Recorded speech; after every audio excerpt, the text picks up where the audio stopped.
ഫോട്ടോയിൽ കാണുന്ന ഐറ്റത്തിന്റെ പേര് സിഗരറ്റ്, അതായത് ടുബാക്കോ സിഗരറ്റ്. സിനിമയിൽ നായകന്റെ ചുണ്ടത്തിൽ സിഗരറ്റ് ഇരുന്നാൽ അത് മാസാണ്, പക്ഷേ റിയാലിറ്റിയിൽ അങ്ങനെയല്ല കാര്യങ്ങളെന്നുള്ളത്. അതായത് ടുബാക്കോ സിഗരറ്റ് പ്രധാനമായിട്ടുള്ള ആക്റ്റീവ് ഇൻഗ്രീഡിയന്റ് എന്നുള്ളത് നിക്കോട്ടിൻ ആണ്. നിക്കോട്ടിൻ എന്നുള്ളത് ഒരു മൈനർ സ്റ്റിമുലന്റ് ഡ്രഗ് ആണ്, അതായത് നമ്മുടെ സെൻട്രൽ നെർവസ് സിസ്റ്റത്തെ ഊർജ്ജസ്വലമാക്കി വെക്കാൻ കഴിവുള്ള ഒരു ഡ്രഗ്. അതുപോലെ തന്നെ നിക്കോട്ടിൻ ഒരു ആൻസിയോലെറ്റിക് ആണ്, അതായത് നിങ്ങൾ സിഗരറ്റ് വലിക്കുമ്പോഴേക്കും നിങ്ങൾക്ക് ആൻസൈറ്റിയും സ്ട്രെസ്സും ഒക്കെ കുറഞ്ഞതുപോലെ തോന്നും. സോ നിങ്ങൾ ഈ സിഗരറ്റ് കത്തിച്ച് വലിക്കുമ്പോൾ ഇതിന്റെ പുക നേരെ ലെൻസിലേക്ക് പോകും, അവിടുന്ന് ബ്ലഡ് സ്ട്രീം വഴി നേരെ ബ്രെയിനിലേക്ക് എത്തും. ബ്രെയിനിലേക്ക് എത്തിയതിനു ശേഷം ഡോപ്പമിനും എൻഡോർഫിനും ഇത് റിലീസ് ചെയ്യും.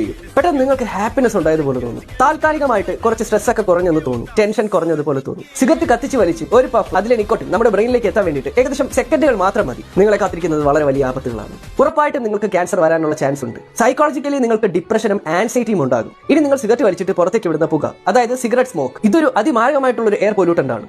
ഈ പുറത്തേക്ക് പോകുന്ന ഈ ഒരു പുക ശ്വസിക്കുന്ന ആൾക്കും ക്യാൻസറും ലങ് ഡിസീസസും വരും എന്നുള്ളതാണ്. ഏകദേശം 80 ലക്ഷം ആൾക്കാർ പുകവലി കാരണം മരിക്കുമ്പോൾ അതിൽ 13 ലക്ഷം ആൾക്കാരും മരിക്കുന്നത് ഈ സിഗരറ്റ് വലിക്കുന്നയാൾ വലിച്ചിട്ട് വിടുന്ന പുക ശ്വസിച്ചാണ്. നിങ്ങളൊന്ന് ചിന്തിച്ചു നോക്കൂ. നിങ്ങളുടെ വീട്ടിലെ കുഞ്ഞുങ്ങൾ നിങ്ങളുടെ മടിയിൽ വന്നിരിക്കുകയാണ്, നിങ്ങൾ സിഗരറ്റ് വലിച്ചുകൊണ്ടിരിക്കുകയാണ്, ആ കുഞ്ഞ് നിങ്ങൾ വലിച്ചു വിടുന്ന പുക ശ്വസിക്കുന്നത്. ചിന്തിച്ചു നോക്കൂ, എത്ര ദയനീയമാണതെല്ലാം. ഇനി ഇപ്പോൾ ഫോട്ടോയിൽ കാണുന്ന വ്യക്തിയുടെ പേര് സിഗ്മണ്ട് ഫ്രോയിഡ്. ഈ പുള്ളി അറിഞ്ഞൂടാത്ത സൈക്കോളജിക്കാർ ആരും തന്നെ ഇല്ല, കാരണം പുള്ളിയാണ് the founder of psycho analysis. പുള്ളി നല്ല രീതിക്ക് സിഗരറ്റ് വലിക്കുമായിരുന്നു. അവസാനം എന്തായെന്നല്ലേ, പുള്ളിക്ക് മൗത്ത് ക്യാൻസർ വന്നു. പുള്ളി തന്നെ പുള്ളിയുടെ കൂട്ടുകാരനായ ഡോക്ടറിനോട് പറഞ്ഞു, എന്നെ കുത്തി വെച്ച് കൊല്ലണം.